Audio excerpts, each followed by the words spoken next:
सर्वकर्माणि मनसा संन्यसास्ते सुखम वशी नवद्वारे पुरे देहि नैव कुर्वन्न कार्यन.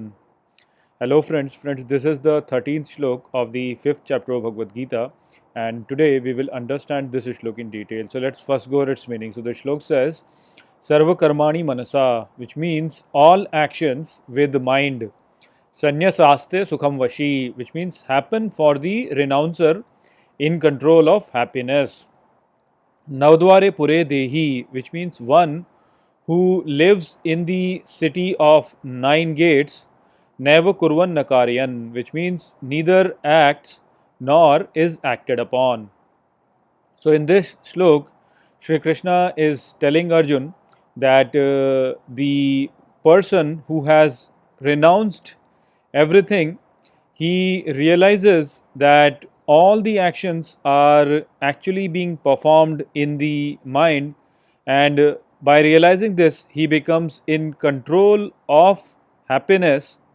He realizes that he is not his body, he is just an observer of his body, and therefore he is neither the one who is acting nor is he the one who is getting acted upon.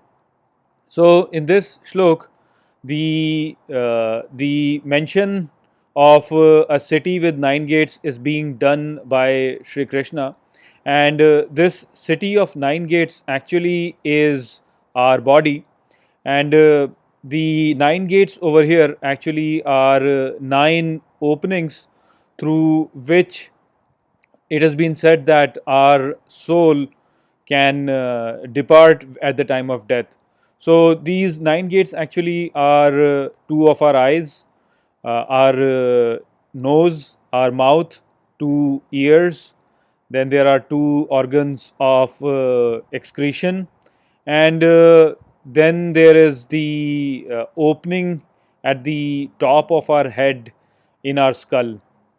So these are considered as the 9 doors, and traditionally it has been thought that at the time of death, when we depart from our body, we depart through either one of these 9 gates. Now, this idea of the departure actually is not really very important. We can disregard it, or we do not really have to give too much importance to this. What is more important is to realize that this body of ours is actually not who we actually are. We are something which is beyond this body, and therefore too much attachment with this body and the functions associated with it is the source of our unhappiness. And to attain happiness, basically we have to understand that we are not our body, and here we should also understand that our mind also is part of our body, and therefore we are not our mind also. So in this life, whenever any event actually is happening, or whenever we are performing any event, we have to realize that all of these are basically getting performed through the body, and therefore we are just experiencing it in our mind. And basically that is all that is to this physical universe. We actually are beyond the mind. We are the one who is basically experiencing all of this that is going on, and so this understanding actually creates a distance between the events that are happening in our life and us. And when that distance arises, that is how we become control, we become in control of things, and we attain our true nature.